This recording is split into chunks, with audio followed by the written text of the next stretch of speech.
గాయందట గాయం.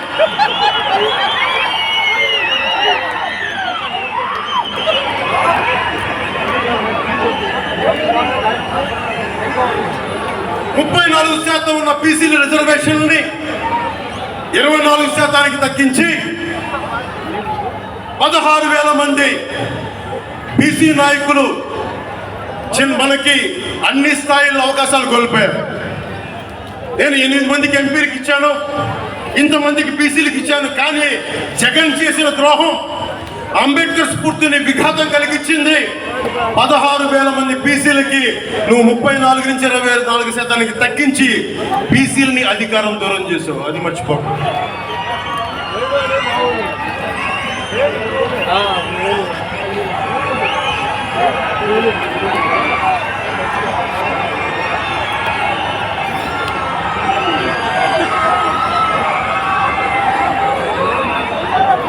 పొద్దున చూస్తామన్నా, నిన్న వైఎస్ జగన్కి రాళ్ళు ఇసిరారంటే ఎవరు? అదేంటి చిత్రమో పాపం. ఇప్పుడు ఎలక్షన్ రాగానే ఆయనకి ఏదో ఒక గాయం జరుగు. కరెక్ట్గా ఎలక్షన్ ముందే ఎవరో ఒకరు చచ్చిపోవడం, చంపేయడం. అంత హై సెక్యూరిటీ సిఐఎస్ఎఫ్ ఉన్న వైజాగ్ ఎయిర్పోర్ట్లో 2019కి కోడి కత్తితో గాయం చేశారు. సరే, మనందరం ఏం చేసాం? జనం కూడా ఏంటి కదా, మన తిలక్ గారు చెప్పినట్టుగా, దేవరకొండ బాలగంగాధర్ తిలక్ చెప్పినట్టుగా, మడవగంటి మనకి కుటుంబరావు గారు చెప్పినట్టుగా, మనందరం మధ్యతరగతి మనుషులు. మనందరికీ ఏంటంటే అధికారం ఉన్నోడు, డబ్బున్నోడు ఏమి చేసినా దానికి ఒక నైతిక భాష్యం ఇస్తాం. పాపం కాకినాడలో ఉండే ఒక మాఫియా డాన్ ఎవరిని కత్తితో పొడిచినా పాప ఆయన ఏ పరిస్థితుల్లో పొడిచారు పాపనండి, పాపం చంపేసి. వైఎస్ వివేకానంద రెడ్డి గారిని ఏ పరిస్థితుల్లో పొడిచారు తెలియదండి మాకు. 30,000 మంది ఆడపిల్లలు అదృష్టమయ్యారు. పాపం జగన్ గారు ఏం చేస్తారండి పాపం. ఇది సగటు మధ్య తరగతి మనం చేసే తప్పు. ఇది మన హక్కులు మనం తెలుసుకోవట్లేదు. జగన్కి గాయం అయితే రాష్ట్రానికి అయ్యా గాయం. మీ జెడ్ కేటగిరీ సెక్యూరిటీ ఏం చేస్తుందా? మీ జెడ్ కేటగిరీ సెక్యూరిటీ చూసుకోరా మీరు? మరి చంద్రబాబు గారి మీద రాళ్ళు కొట్టించినప్పుడు రాళ్ళ వర్షమే కురిపించారా మీరు? అప్పుడు ఏమైపోయింది? అప్పుడు రాష్ట్రానికి గాయం జరగలేదా? అంటే మీ మీద ఎంత గులకరాయి పడితేనే గాయం అయిపోయినట్ట. ఏమో ఎవడు చేశాడో. నా సంతాపం నాకు బాధ కలుగుతుంది. నన్ను అడిగారు ఈ రోజున స్టేట్మెంట్ ఇవ్వమని చెప్పాను మా పార్టీ వక్తలందరూ. సార్ జగన్ గారికి ఇలా దెబ్బ తగిలింది అంటే నన్ను ఏం చేయమంటారు?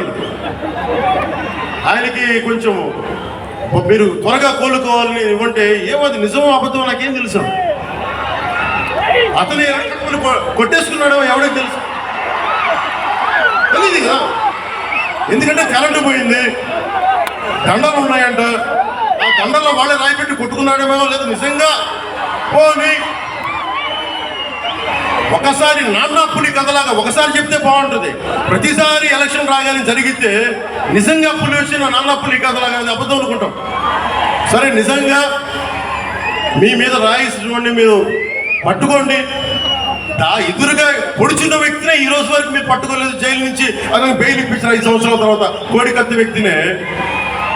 ఈ సెంటిమెంట్ డ్రామాలు దయచేసి ఆపండి. నాటకాలు భరించలేకపోతున్నాం. నేను వచ్చినప్పుడు నా మీద పోలిన రాళ్ళు పడతా ఉంటాయి. మనకి బీఆర్పీ టైంలో నేను ఖమ్మం వెళ్తా ఉంటే నా మీద రాళ్ల వర్షం. మా వాళ్ళందరికీ మోకాళ్ళు ఇరిగిపోయి నాకు ఈపుల మీద రాళ్ళు పడ్డాయి. ఆ రోజు చెప్పుకోవడానికి మీడియా కూడా లేదు. మొత్తం కరెంట్ ఆపేశారు రాజశేఖర రెడ్డి గారి ప్రభుత్వం. బట్ దెబ్బలు తిని మేము వచ్చాం. నా స్టేజ్లు కూల్చేశారు. కాదు, నేను ముఖ్యమంత్రి కొడుకుని కాదు కదా, ముఖ్యమంత్రిని కాదు కదా. మన కథలు ఎవరికి తెలియదు. జగన్ గారికి ఎంత రాగానే అయ్యయ్యో ఎంత బాధ. అయ్యో, అమర్నాథ్ని తిరుగు తోటలో కాల్ చేస్తే పాపం లేదు. అది వైసీపీ వాళ్ళకి పట్టదు. రేపల్లెలో ఒక ఆడపడుచుని దారుణంగా భర్త ముందు మనకి మానాన్ని పాడు చేస్తే పాపం దొంగతనం చేయడానికి వచ్చారండి. అలా అనుకోలేదండి. దొంగలని దుర్మార్గుని వెనకేసి వస్తే మనుషులు జగన్ గారిది ఇంత పడగానే నాకు నిజంగా అనిపించింది, జెడ్ కేటగిరీ సెక్యూరిటీ మీరందరూ ఏమయ్యారయ్యా? పోలీస్ అధికారులు ఏమయ్యారు? డీజీపీ గారు ఏమైపోయారు? ఇంటెలిజెన్స్ ఆఫీసర్ గారు ఏమైపోయారు? ఏమైపోయారు మీరంతా? ఒక అందరినీ దాడి చేసే వ్యక్తి అతని మీద దాడి చేయడానికి ఎవడన్నా సంతోషిస్తాడా? మనకి నిజంగా సాహసిస్తాడా? నిజంగా ఇంత యంత్రాంగం ఉండి పట్టుకోవడానికి మీకు ఎంతసేపు పట్టుకోవడానికి? రేపు పొద్దున ఎవడన్నా పట్టుకుని కూడా వాళ్ళు ప్రేరేపించారు, వీళ్ళు మీ వాడే చేశాడేమో. 2019లో మీ కూర్చోబెట్టి కోడి కత్తి కోసం జగన్ గారు సీఎం అవ్వాలని డ్రామా ఆడటానికి నేనే పుడిచానని ఆ అబ్బాయి చెప్పాడు. ఈరోజు అలాగే చేశారని కనుక్కోండి. కానీ నేను మీకు చెప్తున్నాను, ఇలాంటి డ్రామాలకి మనం పడాల్సిన అవసరం లేదు. దయచేసి పడకండి, నిరద్వందంగా దాన్ని తీసి పక్కన పెట్టండి. అరే ఇద్దరు అక్క చెల్లెళ్ళు, ఇద్దరు చెల్లెళ్ళు, సొంత చెల్లెళ్ళు. అరే మా నాన్నగారిని చంపేశారు, మా చిన్నాయిని చంపేశాడంటే అడ్డగోలుగా బద్దలు కొట్టి కత్తితో పొడిచి పొడిచి పొడిచి చంపితే అందరు గుండె పొడిచి పడిపోయాడండి, గుండె పొడిచి పడిపోయాడు. వీళ్ళ కథలు మనం ఎలా నమ్ముతాం? ఈరోజు ఆయన వివేకానంద రెడ్డి గారు అమ్మాయి సునీత గారు వైరాలజిస్ట్, ఆవిడ అమెరికాలో చదువుకున్న వ్యక్తి, వైరాలజిస్ట్. కరోనా లాంటి వైరస్ ని ఆవిడ దాని మీద నిజంగా వైద్యం చేయగలిగే వ్యక్తి. ఆవిడ కూర్చొని నా తండ్రిని చంపేశారు, నా తండ్రిని చంపారంటే ఒక్క పోలీస్ అధికారి దాని మీద మాట్లాడు. CBI central bureau of investigation వస్తే కడపలో కోర్టులోకి వెళ్ళనివ్వరాడు.